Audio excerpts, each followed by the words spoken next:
Give me just a moment to do so. And we have a pretty full presentation for you all today. So we'll go ahead and get started. I'm going to share my screen with you all, and hopefully thumbs up if everybody can see the slides. Excellent. Great. So we'll go ahead and get started. So first, I want to share with you the agenda for today. These are the topics that we'll be discussing and the various staff, campus, and community members that will be presenting during today's session. I just mentioned these items. The session will be recorded. Again, if you wish to remain private, you're welcome to turn off your video. I know that several instructors have been generous to offer some optional extra credit for students in their courses that have opted to attend. What we'll ask you to do in order to make sure that you do get credit for attending is to send a private chat in the chat feature. If you're not familiar with that, if you look at the bottom toolbar of the Zoom screen, you'll see a conversation bubble. If you click on that, that will open up a chat feature. And you can send a message to everybody, or you can elect to send a chat to just an individual. If you click on the drop-down arrow and select my name, Anita Bringus, and you can send a chat directly to me, including your first and last name and the course and name of the instructor that you're enrolled in that offered you the extra credit. After each topic that is discussed, we will be doing some trivia questions and giving away some great prizes to correct responses to those trivia questions. So those two will be using the chat feature for that. The first person to submit the correct answer in the chat box, and please use the everyone chat box for that, will win the prize. So if you have any questions throughout the session, either something regarding to the Zoom technology or to a particular presenter about a topic, we'll use the chat feature for that as well. So without further ado, I would like to welcome and introduce our Chancellor for UNM-Taos, Dr. Patrick L. Valdez. Thank you, Anita, and welcome everyone. Thank you to the students, especially who have joined us, and to your faculty who have encouraged you to do so. Also want to say thank you to both of our UNM-Taos staff leaders that are joining us today, and our community leaders that are joining us today to talk about the importance of civic engagement. I won't take 3 to 5 minutes because there's so much more that needs to be discussed and much more detailed and better than I can offer. But I will say this: I think that as we look at the state of affairs, not only in the world, but what is happening, within the United States, specifically related to COVID, what we've learned is that those communities that have come together are being the most successful, or have been the most successful, or continue to be, or have success with mitigating the pandemic and the spread of the virus. We've done a very good job here in Taos with that. And I think that when you think about civic engagement, globally, you can think of it that way. You can also think about it locally. But you can also think about it as an individual and as an organization. And individually, each one of you has a responsibility to engage civically. And this is something that we don't talk about too much. When I was growing up, not too long ago, we used to discuss civics in classrooms, and we would teach, we would talk about this because we thought that it was important. And that's kind of fallen off a little bit, and we wanted to make sure that we supported that and reminded our students. And we have great students, and we've got 2 of them today that will be representing UNM-Taos, Julia and Peggy, who are involved with SGA. So there's an individual way to get involved locally with UNM-Taos. There's go out and vote. Coming up, you're going to learn more about that. It really is the greatest freedom that we have as a democracy. And if you don't engage in that right, then you really dishonor the legacy of our country and those who have fought so hard to maintain that vote. So I encourage you to get involved to do that. And then as an organization, as UNM-Taos, coming in and thinking about how can we as a community college serve the needs of our community, not only by offering post-secondary education opportunities to many of you, but the ways that we can leverage our resources to help the community. And so we do that through primarily through our academic degree programs, but also through our Small Business Development Center, our new Taos Hive initiative that we have started, ways that we've engaged with the community organizations against active disaster. Again, be a part of this kind of joint effort to mitigate COVID in our community. And so those are things that we are very conscientious about as a UNM-Taos community, and those are things that we want to make sure that we engage in. And in some of those cases, we've created ways to do that. So being community civic minded is an important, not only right, but it's a huge responsibility. So I want to thank all of you for taking time to be here with us today. It's so great for me to see students. I mean, the one thing that I'm sure we all miss is seeing each other, but I especially miss seeing students. For those of you who are new to UNM-Taos and haven't had a chance to get to know me, I'm hoping that Julia and Peggy can attest at some point to the fact of how much I enjoy seeing them studying and saying hi to them and talking to them about how their days are going and how their program is going. But to the rest of you, welcome again to this to UNM-Taos. If this is your first time in your first semester, if not, welcome back, and then welcome to today's discussion. And so thank you so much for having me. And I believe the next speaker may be Dr. Archuleta, our dean. Thank you, Dr. Thank you, Valdez. And, I just appreciate you mentioning the civic engagement as it relates to the individual, both the local and the global levels. And a lot of what we'll talk about today is what civic engagement means for each of us as individuals, and then how we impact our campus, our community, and state and national issues. So thank you for that. And thank you again for being here today. So next we will invite and welcome to the presentation our Dean of Instruction, Dr. Randy Archuleta. Good afternoon, everyone. Not much more to add, I think, than what Dr. Valdez mentioned. It's certainly, civic engagement is certainly, I think, a critical aspect of society and for the improvement of our society. So I think it's a lost subject, I think, in much of education today. And so I'm really happy that our campus focused on this, brought this to the floor, and that our faculty engaged by engaging their students and bringing them. I see a number of faculty from my department here that got the word and came. Thank you for our new econ instructor and graduate student from UNM. I appreciate you bringing in your students and yourself to these discussions. I think it's critical. I teach psychology, but I think it's critical even in the field I teach, that we talk about accountability, personal responsibility, and participation in our society. So I think it's really critical, no more critical than November 3rd, for all of us to get out there and vote, no matter what your party,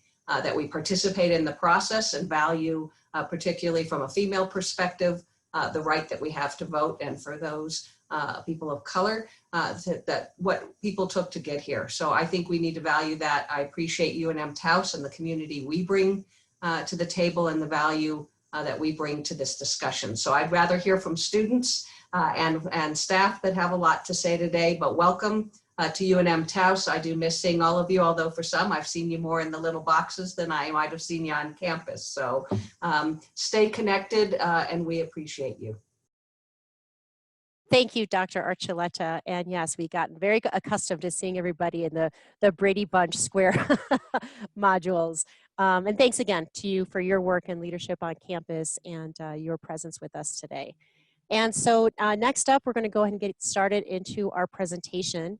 And what we'll do today is we're going to be talking about student engagement from that, as it relates to that circle of influence. So how we can impact it by our individual decisions and behaviors and actions, and then how that grows out to the greater community. So if you looked at the agenda, what we're starting with is the TRIO Student Support Services, and we'll be hearing from staff members Alexis Lobb-Manigault and Bella Rodriguez to talk about how you can participate in the TRIO SSS program and various leadership opportunities and mentorship opportunities on campus. So we'll go ahead and invite Alexis and Bella to share about TRIO. Good afternoon. My name is Bella Rodriguez, and I am a senior student success specialist. I've been with TRIO for the past 5 years. And a little bit about TRIO. TRIO is a federally funded national program that consists of several student support programs that increases student success in higher education. The goal of TRIO Student Support Services is to increase enrollment, retention, and graduation rates at UNM-Taos for qualifying students. And we'll go into the next slide. Okay, I'm going to tell you about how TRIO Student Support Services support campus and community engagement. TRIO Student Support Services provides students with wrap-around services and student support success. These services include academic advising, study strategy workshops, access to scholarships, tours of local four-year campuses, and career exploration. TRIO Student Support Services is a small program that builds sense of campus community through these services and relationships. Next, Alexis will be talking to you about our, go ahead, Alexis. The peer mentoring program. The peer mentoring program. Thank you, Bella. Hi, everyone. Thank you for being here. Especially thank you for the students for attending. So my name is Alexis. I am also a student support specialist with TRIO Student Support Services. And I'm also the coordinator for the peer mentoring program. So I'm going to just explain more about how TRIO's services increase, academic success and student engagement on campus and in the community, and how the peer mentoring program can also encourage civic engagement. So for campus belonging, support, and impactful relationships, next slide, Anita. So one of the ways that we foster a sense of community through TRIO Student Support Services is through the peer mentoring program. So here we have second-year students that are matched. We're on the previous slide, Anita. Thanks. So sorry. We have second-year students that are matched with first-year students to provide peer support in navigating the first year of college. So this is an excellent opportunity for mentors to develop their own leadership skills and gain student employment. And then for mentees, they also have someone who knows what they're going through, who has shared similar challenges about college, someone that they can learn study strategies from, and have someone to help enhance their confidence as a student and create that sense of belonging on campus. So the development of these one-on-one relationships increases student academic success and encourages engagement in other campus leadership opportunities. These one-on-one mentoring relationships also empower students to pursue other community volunteer projects, like participating in Taos Feeds Taos, and hopefully next year, we'll see how it goes, but next year, hopefully partnering with Habitat for Humanity. And these are just, ways to get engaged in the community, to learn new skills, and to practice those team building skills that are going to be important for students as they progress through their academic and professional careers. So next slide. How can TRIO, SSS, and peer mentoring help? The mentoring program gives students a space and tools to really reflect on who they are and where they want to be in their academic and career journey. Mentoring is not tutoring, which focuses on trained tutors working to increase the student's understanding of one particular academic subject. Mentoring is about building one-on-one relationships that make an impact on the social, emotional, and academic well-being of the mentee.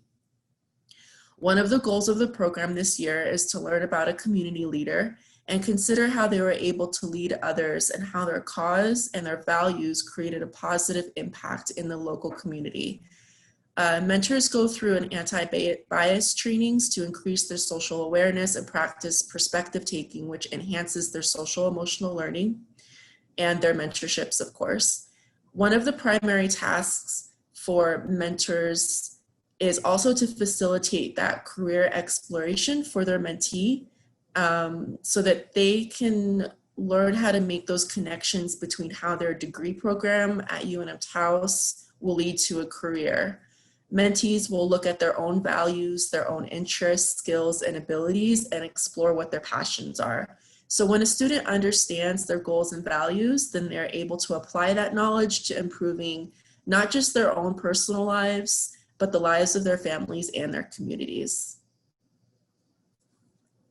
And I'm sure Julia and Peggy can attest to that. So thank you. And then Bella will finish us off with the qualifications for TRIO Student Support Services. So who can enroll? The program requirements are students should be enrolled in a certificate or associate's program, be a U.S. citizen or permanent resident, and students must meet at least one of the following: receive a Pell Grant, which meets the federal income guidelines, or be a first-generation college student. Neither parent graduated from college or university with a bachelor's degree, or have a documented disability. You will need to register with the UNM-Taos Accessibility Resource Center. Next slide, please.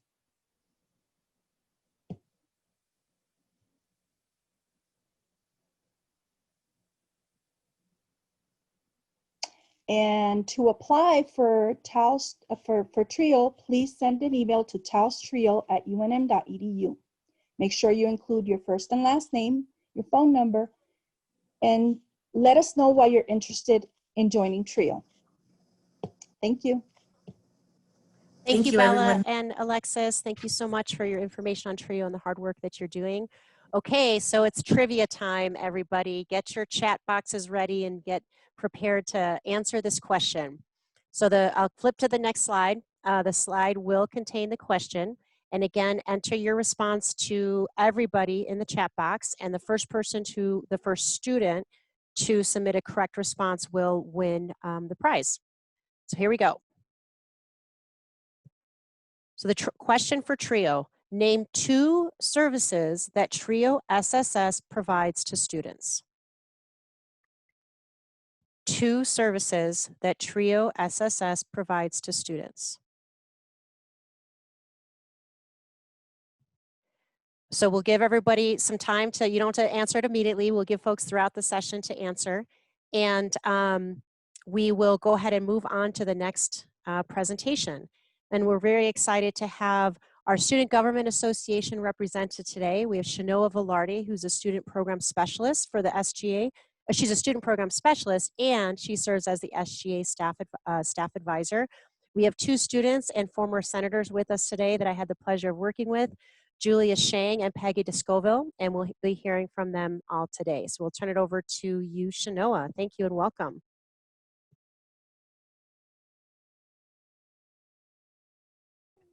Hello, everyone. Thank you for tuning in with us today. I want to say thank you to Anita and the entire Civic Engagement Planning team for making this possible, and to all of our students for joining us as well. So we're going to go ahead and start with what student government is. So the Student Government Association at UNM-Taos has been in operation for a little over 10 years now. The mission of SGA is to encourage students to participate on campus in all campus events that happen, to advocate and lobby on behalf of their fellow students, and to really look at what it means to be the middle person in that facilitation, whether that has to do with things like dispute resolution or anything that the SGA team recognizes as a need for students on campus. So the main reason why SGA focuses on this is because it definitely puts them into a leadership role on our campus, and that's why it's so important today that you are part of this session, is to see that SGA has a very critical role on campus and in our community. Next slide. Next slide. So SGA in action, we, as part of the Student Government Association, try to find different ways to be involved, not only in our campus community, but also, you can go to the previous slide, Anita. Can you go to the SGA in action slide, please? So like I said, SGA tries to find different ways to be involved with our community. What you see here is a picture of the Fiesta de Taos float from the Student Government Association. So that's one example of how student government is present in our community. And so it's not just with fiestas and with also the light parade that happens in December, it's also with different organizations like Taos Feeds Taos, just like Trio mentioned, where student government really tries to make a good presence in our community. And engagement in terms of how student government students, representatives find themselves in different areas on campus, trying to engage with faculty, staff, and students in order to move the campus community forward. And with advocacy, there are many things that have happened on campus that have contributed to the betterment of our students' experiences. And one example is the water bottle stations that you see on campus now. That was an SGA initiative where students recognized the need for no more plastic bottles and more sustainable water sources. Next slide.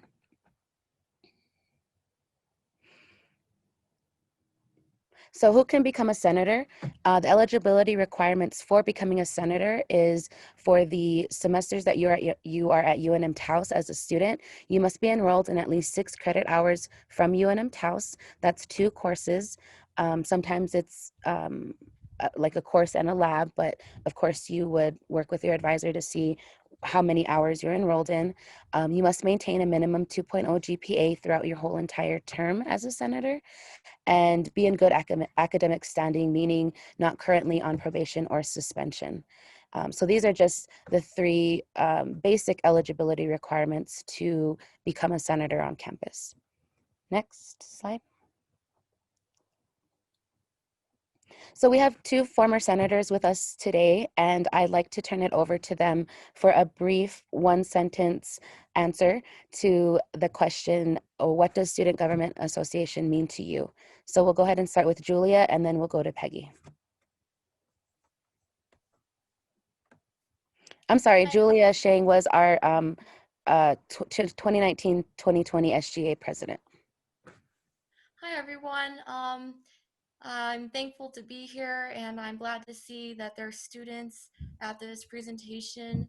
To me, the Student Government Association meant providing leadership opportunities to students on campus to advocate for their fellow students and to be involved in the community, and to develop those skills, those real life skills that will help them in the future to not only be leaders, but to also be proactive in their schools and their communities.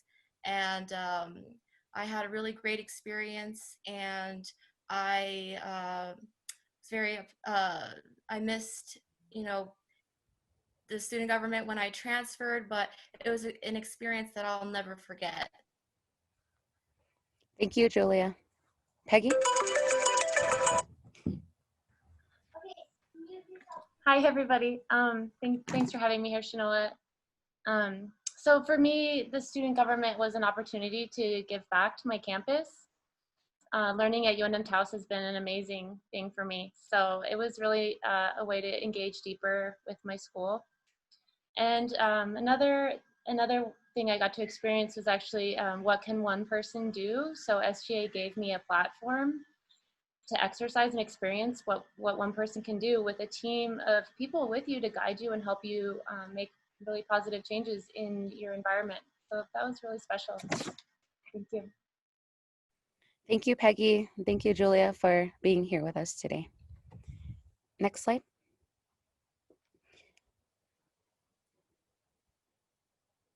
So The next step in terms of Student Government Association for this academic year is for you to be a leader in your college community. Right now, we are actually opening the candidacy for new student senators. And so if you're interested, we would be very, very grateful for you to submit a letter of intent to for candidacy. And the deadline is actually this Friday, September 18th at 5 p.m. You can submit it to me, velardet@unm.edu, and I have my contact information there on the slide in front of you. And in addition to not only myself helping student government, but also receiving support across campus, is we also have Bailey Byers, who is an admissions officer who supports Student Government Association as well.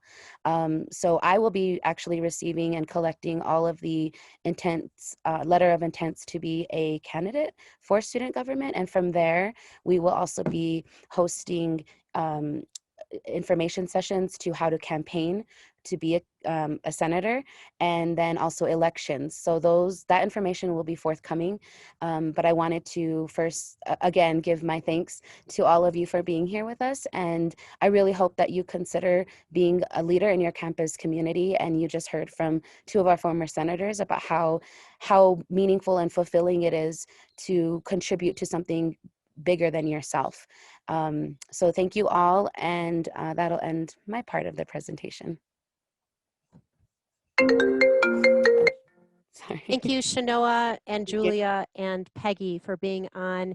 The Student Government Association is really important and very impactful on campus, and I definitely would encourage you all to look into it, consider putting your hat in the ring for the upcoming elections. There is a lot of impacts and changes that the Student Government Association has made, including having a regular meeting with our campus chancellor and leadership to bring forth any ideas or suggestions that you may have that can help improve the college experience at UNM-Taos for the whole student body. So it's trivia time, so get ready to answer questions about the Student Government Association. Before we do, congratulations to Roxanne, who correctly answered the question about TRIO, that the services that they offer are, how did she respond? Mentoring and academic support.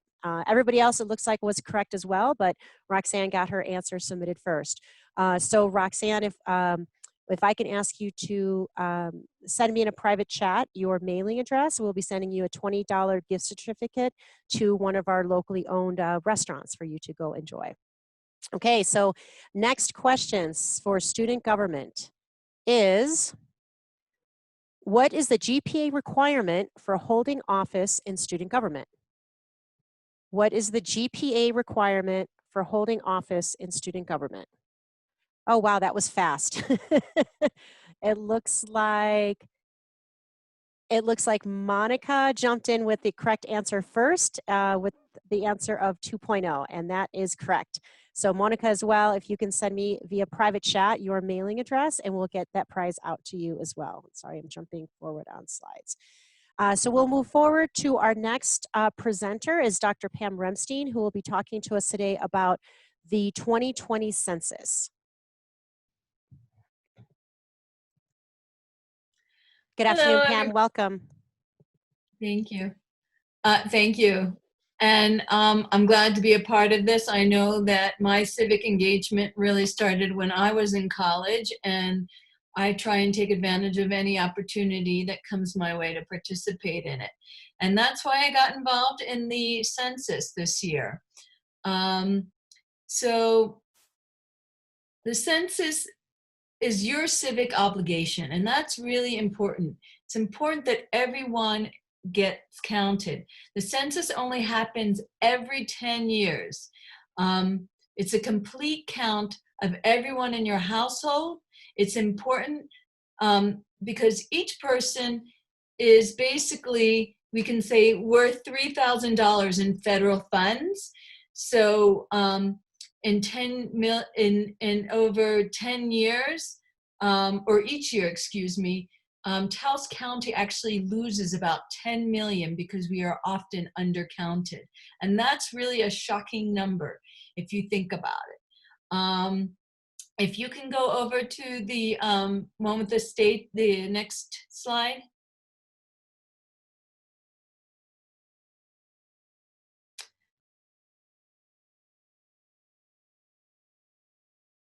So on your left, you'll see, it's kind of hard to read, but the map of the United States, and everybody can see where New Mexico is.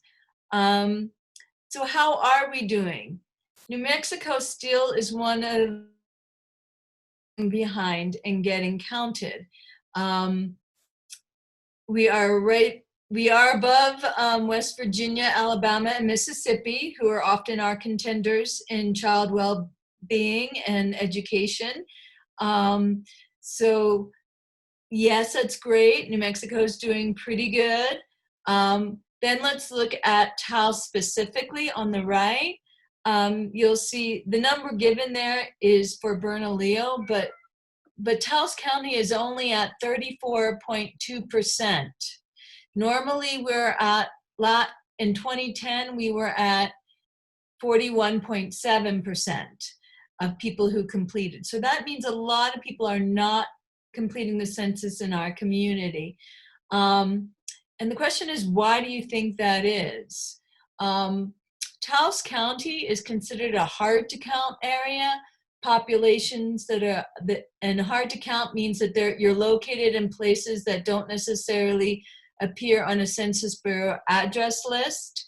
We know a lot of people are off the grid because they are highly mobile. We have a lot of homelessness. We have people who are moving from household to household, or additionally, we might have people who lack trust in the government system, and populations also with low internet access and aren't documented tend to not to respond to the census. So these are all important reasons why people in hard to count areas we are low, and those certainly are an example of our community.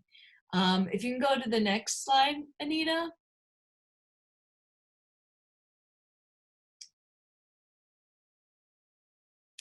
So what does it mean, federal funds, right? What programs are affected? Well, you're all students, so your federal loans are completely affected by not getting counted. So this is obviously directly related to you. It might have to do with your housing and how you're getting funds. You know, we know there's a long waiting list to get into housing in Taos, one, because the lack of housing, but also because there isn't enough funds for housing from the federal government. You know, a lot of us complain and made jokes this past winter about the potholes in Taos. Well, that also has to do with federal funding. Your Medicare and Medicaid costs. Those of you who went to Head Start, this is completely affected. School lunches and school programs like SNAP are affected. The building maintenance of your schools and new schools, the fire department. And some other important information is that what's interesting is that also legislative districting is affected by the census. And that means, let's say you're living in an area that a lot of people don't complete the census. That means when it comes to voting and having how many elected officials you can have in that area, you will have less than might reflect in the population. This also then equates to not having enough of your personal votes from that area counted up in Capitol Hill. So it definitely affects us very much directly. Let's see, next slide.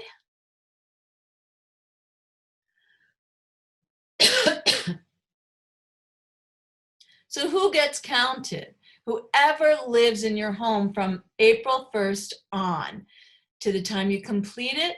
Infants who are born on April 1st or after.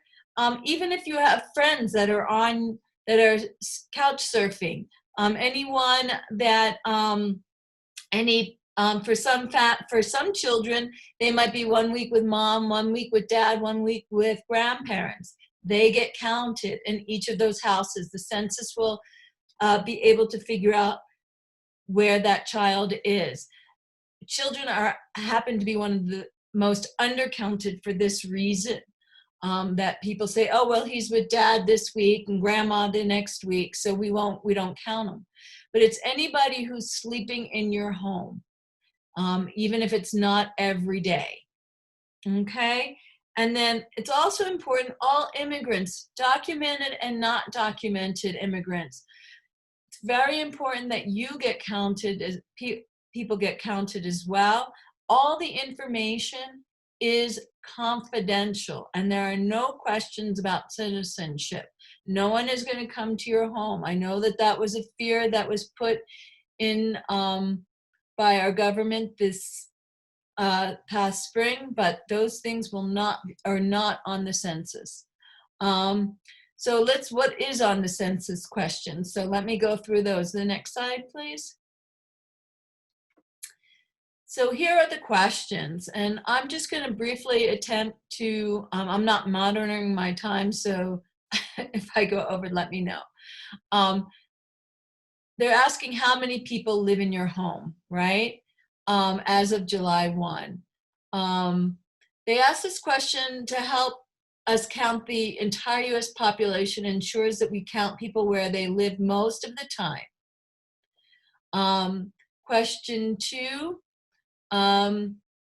is about, were there any additional people staying there on April 1st that you did not include in question 1? So this is really making sure that everyone gets counted again, to ensure that everyone in your home should be counted, including newborns, roommates, and those who may be staying with you temporarily. They ask you, is this a house, apartment, etc.? They ask this question to help us produce statistics about home ownership and renting. The rates of home ownership serve as one indicator of the nation's economy. They also help with administering housing programs, planning, and decision-making. And your telephone number is asked. This is really so that they can locate you if they have extra additional questions about your census form. And it will only be used for that.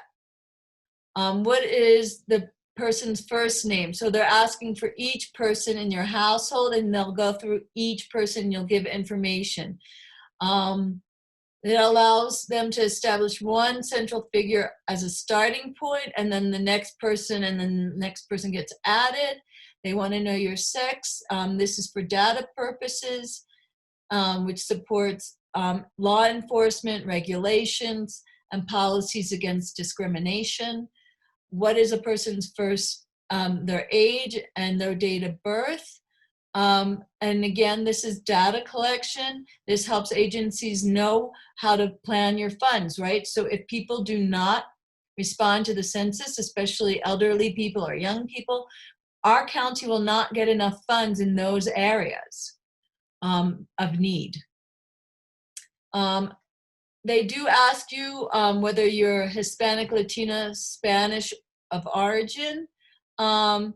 These responses help create statistics about ethnic group. This helps federal agencies monitor compliance with anti-discrimination provisions, such as the Voting Rights Act and Civil Rights Act. They also ask your race. This allows us to create statistics about race to analyze other statistics with racial groups. This helps federal agents monitor compliance again with anti-discrimination and voting rights. They ask you to print the next person's name on the form, and that way they can identify the next person in your home, and they ask all the same questions again. Does this person usually live or stay somewhere else? And that gives the census, they know how people are moving around in our community, and making sure everyone gets counted again. And then the last question is, how is the person related to this person? So this gives you an opportunity. This again is related to funding and planning in our communities, and how children are, and a lot of it has to do with how children are being raised. Again, I'm going to emphasize there's no citizenship question on the 2020 census. Next slide.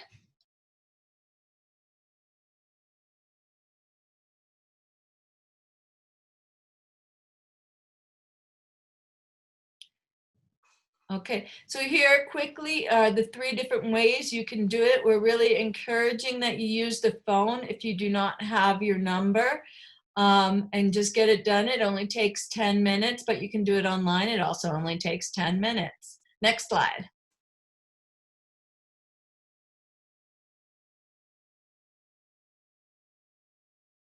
I think the next slide really speaks to some of the incentives that the county has put out, where you can get a free froyo from Ziggy's. The county also has a prize that you might win if you complete it. I also want to say that if you are a parent and you have children in the public schools or in an early childhood center, you probably have received the gift prize that Paso a Paso Network is also putting out in this county. And I believe that's it.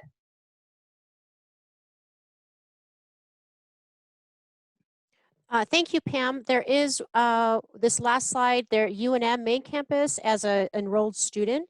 They're also doing an incentive for the 2020 census after you complete the form. So this information in these slides will send out to the student listserv so you can have access to all of those details. So we'll move along pretty quickly. We've got 15 minutes with still a couple presentations yet to go. And I do want to allow some time at the end for Q&A. So the next trivia question around the census is there a citizenship question on the census form? Is there a citizenship question on the census form? So we'll move forward while you respond to that question.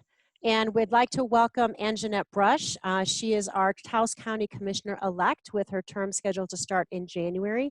And she'll be talking about the importance of voter registration for the 2020 elections. Welcome, Anjanette, and thanks for being here. Thank you, Anita, and thank you to UNM for letting me be part of this and inviting me to talk about one of my all-time favorite topics, which is voting and voter registration. And I'll start with the very simple thing, like why does it matter that you vote? And if you could just flip to the next slide, Anita. We know that this year there's a very big election on the ballot. There's a very big race at the top of the ticket, but I wanted to just remind everyone that there are a lot of other names on the ballot, including mine. I'm unopposed in November. I managed to pull off a primary win in June, which often happens here, right? Often one party that runs the primary and then there's no one else running against them. But the reason you should vote is because it really, really does make a difference in our everyday lives here in our community. If you like being outside in fresh air and enjoying clean water and nice trails, if you like the roads to be, prioritized for maintenance, that, in a way that protects your car on your commute to campus, if you commute that way. If you like land used for producing food, or if you want a cell tower or a Walmart supercenter outside your bedroom door, these are the things that your local elected officials are responsible for trying to find the funds for and prioritizing and making happen, including something really important that Pam mentioned in talking about the census, which is housing. In this community, 11% of renters can afford the median price home on the market right now, and that's a problem. So what I encourage you to do is pick your issue, like what's most important to you, and then find the candidate, or maybe it's just a party that will get you farther to realizing progress on that issue. Because guess what, like all of those names on the ballot, they're just human beings. They're not perfect. If you wait for the perfect candidate to come around for any office, you're going to be waiting for an awful long time while everyone else gets to make the decisions. So pick your topic and vote in a way that gets you closer to that. We currently have a town councilor, for example, who started to get involved and knock on the mayor's door and show up at town council meetings because he wanted to see a skate park in Taos. And eventually he ended up getting elected, and now he's in charge of making those kinds of decisions around zoning and permitting. My own story, like, 'cause I'm co-opting someone else's, my own story is that in 2016, I was pretty unhappy with the nature of our political conversation. And I'm like, all right, well, then don't complain, like, be part. If you want to see respect, truth, and kindness come into the conversation, and you want to see those values injected into the decisions as our community grows and changes, get involved. So I got involved with the political party of my choice and started to register voters, and then eventually ran for office. So Anita, if you'd flip to the next screen, let's talk about the first step, which is getting registered.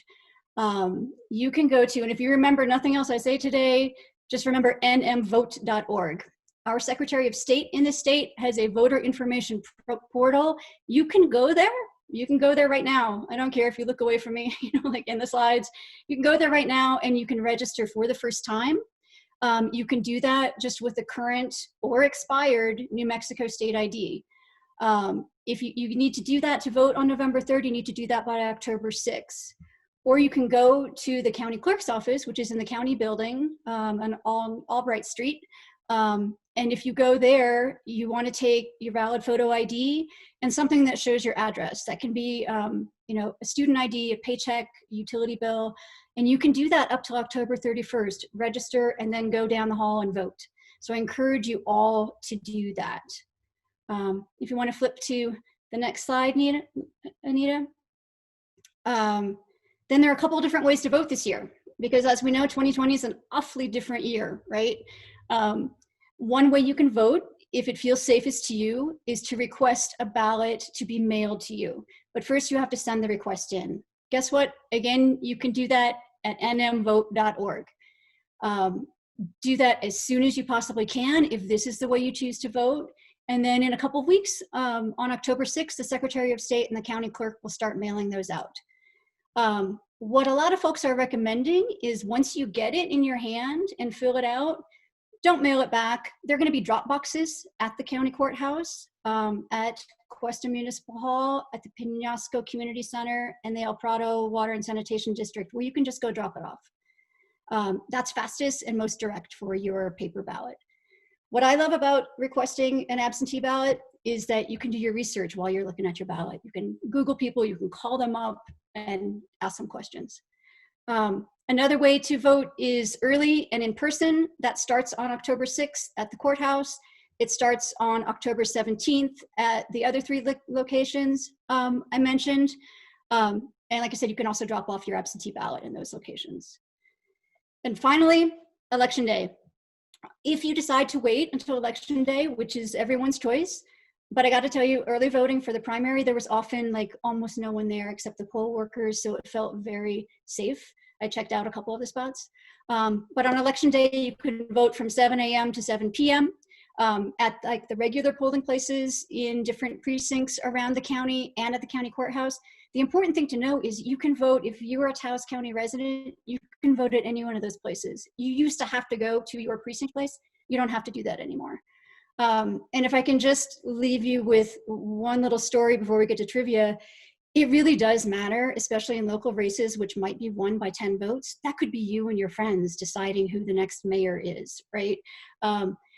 It really does matter. It sometimes seems like we can't change the system, but in Nevada, a year or two ago, they elected the first ever in the country all-female state legislature.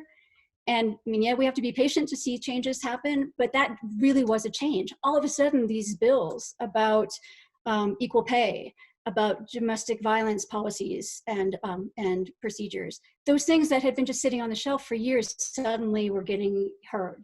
So it does matter. And I encourage you to just, if you're not registered, please register. Double check your registration. You can do that at nmvote.org, and know that your vote really does matter. A couple of years ago, my nephew, Joe, was registering for the first time. He turned 18. And his mom was encouraging him, like, register, register, register. Your favorite high school teacher, your history teacher, is running for school board. And Joe was busy. He had just graduated. He was like trying to organize like the next step of life. He didn't do it. It was a tie. And the election between his favorite high school teacher and some other guy was decided by coin toss, and his teacher lost. He could have determined that election. So please, everybody vote. Do it however feels best and safe to you. The voting by mail is super secure in New Mexico. No worries there. So just make sure that your voice is heard, because it really does matter. Thanks. Thank you so much, Anjanette. And you're right, it really, really, really does matter.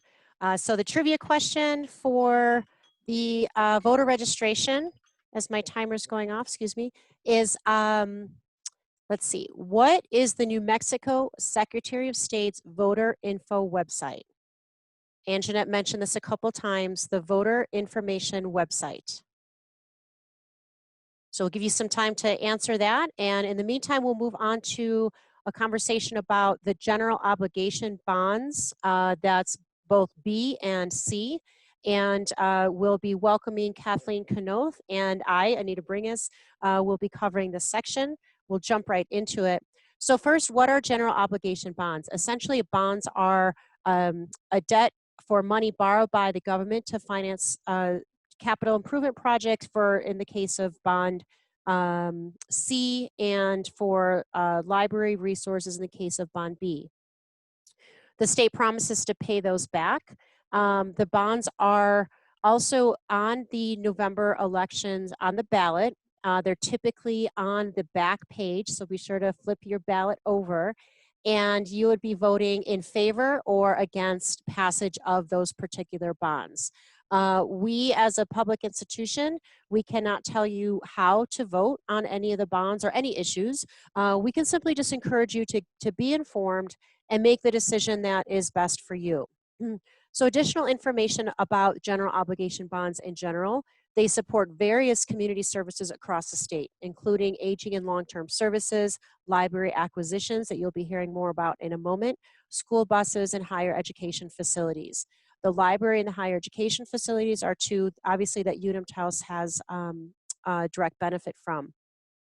This year, there will be, the bonds will typically come up every 2 years. So there was one in 16, 18, and now in 2020. GO Bonds B for libraries and GO Bonds C for education will be on the ballot. If passed, libraries and colleges across the entire state will benefit. And then in 2016 and 2018, the history shows that Taos County residents overall generally have supported both bonds B and C, as we've had the results have been the highest level of support for the bonds in just about any county across the state, which I think shows how our community supports libraries and education. So to talk specifically about bond B for libraries for the next couple minutes is Kathleen Knoth, our library director.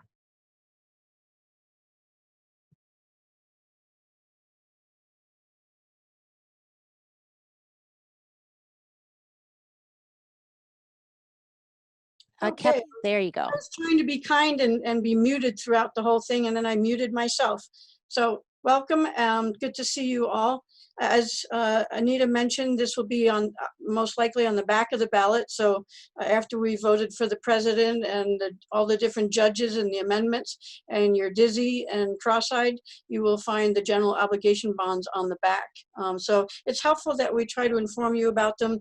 And also anything you learned today, we ask that you spread the word to your friends and family and classmates as well. We get to mushroom this information out.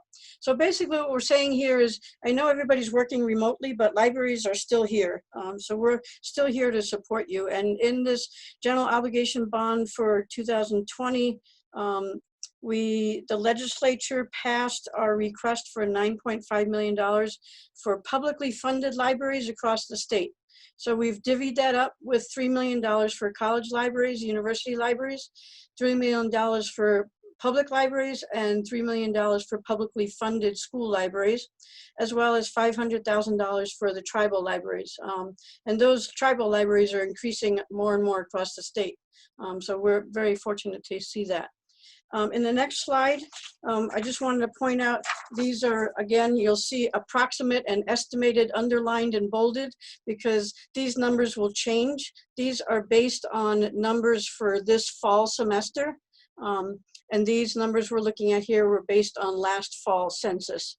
So they're going to change just a little bit, but just generally speaking, when you go to the ballot and you see the GO bonds, your libraries, your school libraries, your public libraries, and our UNM-Taos library could bring in approximately $135,000. So again, libraries reach out to everybody. This is something that everybody at some point or another is going to contact either their school library, their public library, or their college library. Again, just kind of a little bit to talk about why you would support this bond. One of the things we use it for, again, is to keep our collection up to date, try to get as many textbooks as we can to support you. And you also have to realize that this college library supports the community as well. I've just spent the last 2 weeks helping an author in town getting some research articles. We have library patrons who use the library to do job searching, to start a business, or to just read the local newspaper. So again, it's important that we look at the bigger picture when we're supporting libraries. On the next slide, just again want to remind you that even though we're working remotely, we are providing services. Some of you may know that we are providing curbside service, so you can still check out materials. We just make an appointment and meet you outside the library. You can check out your books, laptops, hotspots, anything you might need. As I mentioned, we're continuing reference, and most libraries are. Your Taos Public Library, you'll notice, is also providing all of this that you see on the screen here as well. So keep that in mind when you go to the polls, that this bond is for all of our libraries. I think Anita might have touched on this, but this is something to keep in mind. This is not always the case, but for this year, these bonds are sold for 10 years. And so there will be no tax increase if these bonds pass, because the bond that was issued in 2010 is just retiring. And so if this passes, it'll just carry on those bond funds. And so it's something to keep in mind when you go to the polls, that if you do vote one way or another, it will not affect property taxes. Just a little bit to show you what we use the bond for on the next slide. Just to keep in mind, this is used not just for books. When there is, the state determines what we can use these funds for. And so we sit down with the legislature each year and go through what we were going to be using the bonds for. And every dollar that we spend gets scrutinized by either the university and then the higher ed department at the legislature. A lot of what we use it for are electronic resources, like our databases. You'll see Dave, the librarian there, cataloging all of our Wi-Fi hotspots. So we provide technology and of course books and our magazines and journals. And then you'll notice also it mentions collaborative collection purchases. And on the next screen, it's difficult to read the next screen, but what this does, it just shows you how we do go ahead and we have formulas for divvying up the bond money. So it's not just a matter of, oh, all the colleges and universities get $3 million. We have to spend time figuring out formulas. So for the public libraries across the state, they have a formula of the population that they serve. For the school libraries, it's by their enrollment in fall. And again, for the academic libraries, it's by our FTE. And we have a formula. What we've done across the state as academic librarians is we've taken a third of the bond monies that come in, and we purchase a collaborative resource that all colleges and university students have access to. So even though the UNM-Taos library may stem to gain about $13,000 should bond B pass, we're also within this collaborative package where every college and university student has access to EBSCOhost databases. Some of you who are on the line here may have used EBSCOhost in some of your course research, but keep that in mind that without this bond money, we would not be able to make that EBSCOhost suite of databases accessible to every college and university student. So I just wanted you to be aware of Bond B. Again, Anjanette did a very good job of talking about where you can vote, how you can register. There's some new things this year where you can vote at any polling place, as well as the drop boxes around town. So please, when you go to the polls, think about the general obligations bonds for your libraries. Do you have Excellent, any questions? Kathleen. That was an amazing presentation. You packed a lot in a very short amount of time. Here is some information to reach Kathleen if you have any further questions about the library GeoBond B. Reach out to her at this email or phone number. So we are at 1 o'clock. If any of you do need to go to get onto another class, I don't want to keep students up. I don't know if there's any classes happening right now. But we'd love for you to stay on for just a few more minutes if you can, so we can hear about GeoBond B, and then also, I'm sorry, C, and then also give away our last raffle prize. I'll go very quickly through these slides. Again, the slide deck will be shared that you can read this information more thoroughly. So GeoBond C is specifically the statewide bond to raise funds for all of the public colleges and universities across the state of New Mexico. And they specifically will be used for capital projects, meaning construction projects on these campuses. These are all of the facts and benefits of the GeoBond C. Again, I'm not going to read through these all so specifically. I want to reemphasize that there is no tax increase. Passage of this bond will increase employment and the number of jobs throughout the state. It has a positive impact on the economy for New Mexico and Taos County to grow in a healthy but sustainable way. Higher education, New Mexico has one of the lowest tuitions across the country, and UNM-Taos has one of the lowest tuitions in the state. As we know now more than ever, various types of learning modalities are very critical in terms of having the access to remote instruction, Blackboard Learn, Zoom, Google Groups, all those technologies that we're using. Again, about the tax increases, everybody knows there's no tax increase should the bonds pass. I think a really critical thing is that due to the passage of the bonds in 2016 and 18, that allowed for UNM-Taos to construct and furnish and provide the technology for the brand new STEM center that's at Clower campus. So any of you that have seen that or maybe have a class or a lab there, that was made possible through GeoBond funds. So that shows the impact it can have for a small community college. If this year bond passes, we have 2 projects that we'll be doing. One is an expansion on current buildings to further develop a career technical space. Secondly is for critical safety and security improvements, expanding the entrance and exit onto Clower campus, expanding walkways, lighting, and ADA access. Those are all very, very critical, important things that this bond will fund. You can go to Bond C, numeral 4NM, bondc4nm.com for further information, or you can contact me, abringus@unm.edu. I'll put that in the chat box. If you have any additional questions. So to close that out, Bond B and Bond C on the ballot this November. Flip over your ballot, do your research, learn more about it, and we encourage you to vote on those 2 critical issues. So the trivia question for the bonds, and this could cover B or C.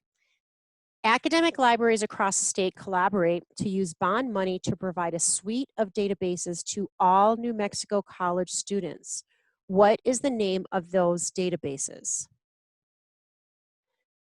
While you're thinking about that, I'm going to share one more bit of information on how you can get engaged and involved on campus. That's through connecting with our social media platforms. We have our official campus page for Twitter, Facebook, etc. And then also Chancellor Valdez, you can follow him on Twitter and Instagram. He's pretty active on both. So if you're on those, you can follow him and keep track on what Chancellor Valdez is up to. I'd like to close it out with, if you have any questions on any of these issues, each of the presenters have put in their names, their programs, and their email addresses into the chat box, and the websites are listed here as well. I'll put in my email address in there. If anyone does have any questions, we could take a few.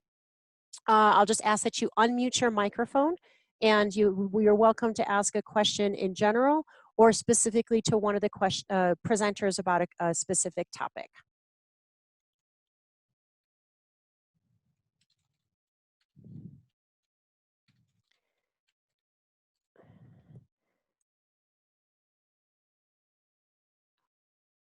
Okay, I'm not seeing any questions come through. There's some notes in the comment. Be sure to look at that. Additional comments from Ann Jeanette and from Shanoa about upcoming deadlines. I also would like to ask Shanoa, so the prizes that will be awarded and mailed out to each of you, if you won one of those trivia questions, if you have not yet, send me a private message with your mailing address and we'll send those out to you. What we've done is, thanks to our development director, we have been able to purchase 5 $20 gift certificates to local restaurants as a way to promote them to during these challenging times of COVID-19 where their businesses might be slow. So I'd like to ask Shanoa, who, thanks to her for helping coordinate that, if she can share with us what those 5 restaurants are, and we'll be just choosing them randomly and sending them out to those the 5 trivia winners. Shanoa, if you can yeah. So, oh, we can't hear you.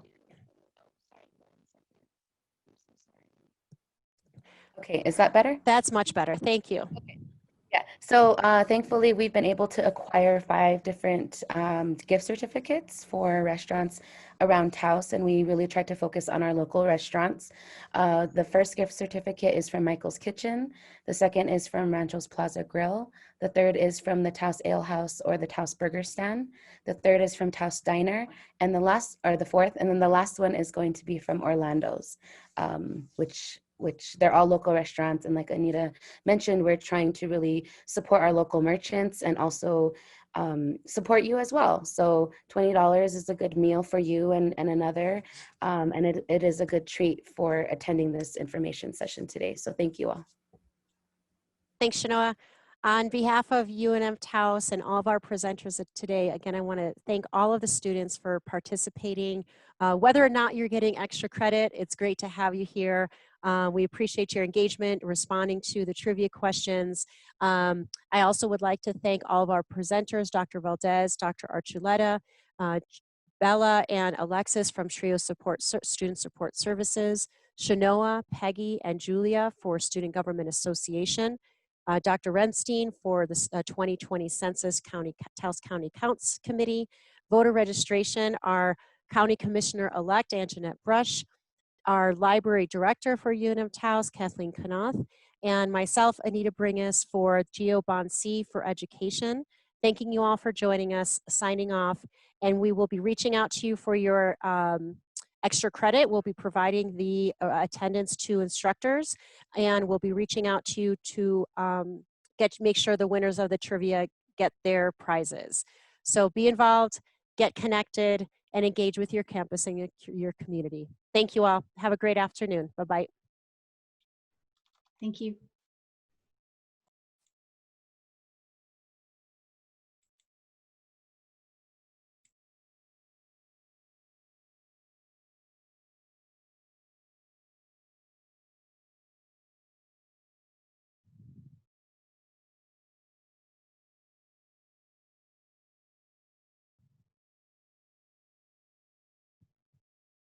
Can you stay on for a second, Randy?